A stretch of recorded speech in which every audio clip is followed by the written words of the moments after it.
কিন্তু আপনাদের কাছে আমি একটা প্রশ্ন রেখে যাচ্ছি, যদি আন্দোলন ব্যর্থ হতো, যারা আন্দোলনকারীদেরকে রাজাকার, নাশকতাকারী, বিএনপি, জামাত এবং শিবিরের এজেন্ট বলে যারা সংবাদ গণমাধ্যমে প্রচার করেছিল, তাদেরকেই কিন্তু সাহসিকতার জন্য পুরস্কার দেওয়া হতো।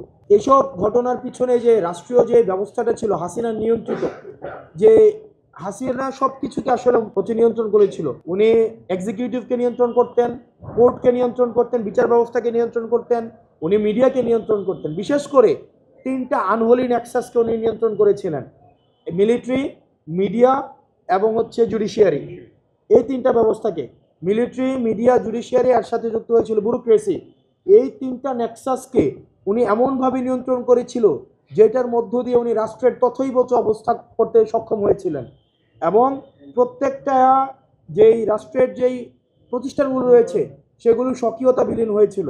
ব্যুরোক্রেসিকে নিয়ন্ত্রণ করেছিলেন, তাদেরকে পোস্টিং প্রমোশন, তাদেরকে আনডিউ ফেভারের মধ্য দিয়ে। জুডিশিয়ারিকে উনি নিয়ন্ত্রণ করেছিলেন, উনি মিলিটারিকে নিয়ন্ত্রণ করেছিলেন, তাদের যে কাজ সে কাজ থেকে অন্য কাজ দিয়ে তাদেরকে, সেটা আমরা বিভিন্ন সময় এগুলো আমরা বলি। বিশেষ করে এই মামলায় দায়ী হচ্ছে প্রশাসন। আমাদের বেগম রোকেয়া বিশ্ববিদ্যালয়ের যে প্রশাসন ছিল, তৎকালীন দায়িত্বকালীন প্রশাসন আছে, তখনকার সময়ের যাদেরকে দেখেন, আপনাকে একটা অর্ডার দিবে, কিন্তু অর্ডারের তো জাস্ট অর্ডার বলে একটা কথা আছে, হাইকমান্ড। আপনি একটা অর্ডার দিলেন, আপনি অর্ডার বাস্তবায়ন করবেন। তখনকার সময়ে যত আনজাস্টিফাইড অর্ডার আছে, এই অর্ডারগুলো যারা বাস্তবায়ন করেছে শুধুমাত্র পোস্টিং প্রমোশনের জন্য। আপনি নিজের কাছে প্রশ্ন, গণমাধ্যমের আপনারা যারা আছেন, আমরা রাজনীতিতে যুক্ত হয়েছি, আপনারা আমাদেরকে নিয়ে সমালোচনা করবেন, পর্যালোচনা করবেন, সেটাকে আমরা অ্যাপ্রিসিয়েট করি।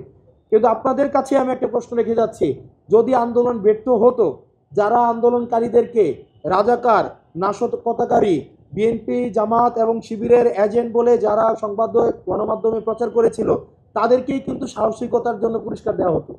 তাদেরকেই কিন্তু সাহসিকতার জন্য সাংবাদিকতার পুরস্কার দেওয়া হতো না? দেওয়া হতো। আমরা তখনকার সময়ের আমি দেখেছি অনেক সাহসী গণমাধ্যম ছিল, এর মাঝখানেও কিছু কতিপয় প্রত্যেকটা সংস্থার মধ্যে এমন ছিল। আমরা আসলে তাদের বিচার চাচ্ছি।